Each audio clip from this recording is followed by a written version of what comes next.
ఓం నమో భగవతే వాసుదేవాయ. ఈరోజు 17వ పాసురం.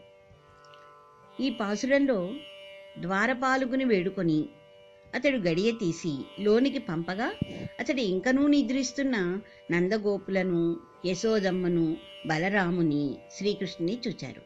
వారినందరినీ ఒక్కొక్కరిగా మేలుకొలుపుటయే ఈ పాసురంలోని ముఖ్య విషయం.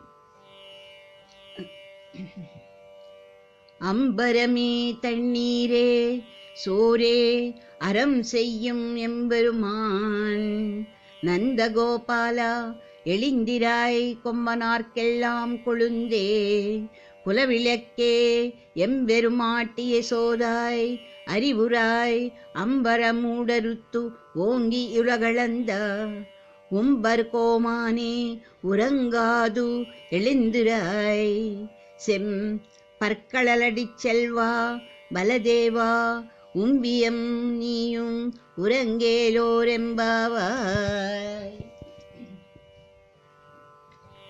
ఈ పాసురంలోని భావం.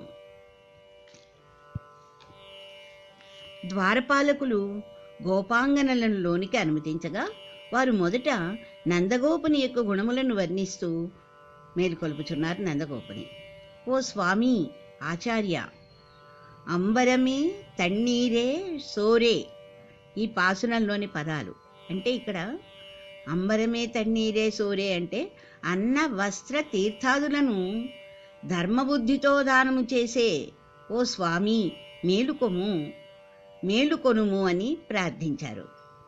తరువాత యశోదమ్మను లేపుతున్నారు. పెబ్బలి తీగ చిగురు వంటి స్త్రీలకు అందరకును తీగవలే ముఖ్యమైన దానా. అనగా ఇక్కడ పెబ్బలి తీగ అంటే ఈ తీగ ఎక్కడుంటుందంటే సముద్రపు ఒడ్డున, నదీ తీరాన ఉంటుంది. ఇది చాలా సున్నితంగా ఉంటుంది. పెబ్బలి తీగే సున్నితం. ఇక్కడ ఎవరిని వర్ణించారు? పెబ్బలి తీగ చిగురు వంటి అన్నారు. అంటే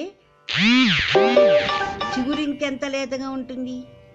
తీగే చిగురు లేతగా ఉన్నప్పుడు చిగురు వంటి దానా అని ఇక్కడ సంబోధిస్తున్నారు.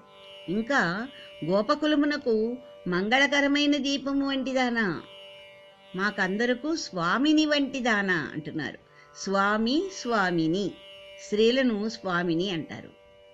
కీర్తిని కలిగించడి యశోదమ్మ, తెలివి తెచ్చుకొనవమ్మా.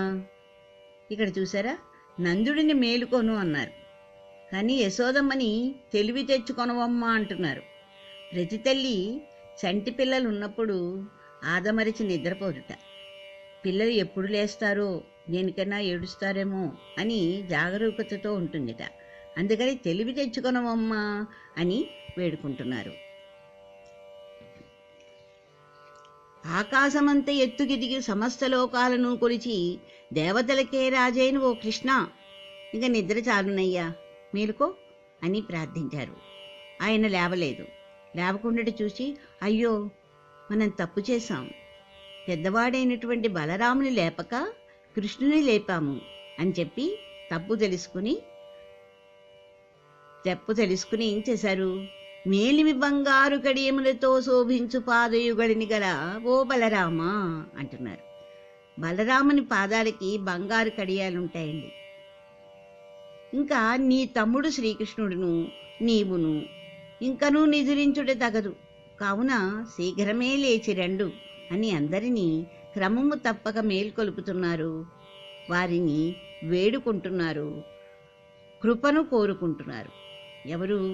ఆండాళ్ళు తల్లి, మిగిలిన గోపికలు.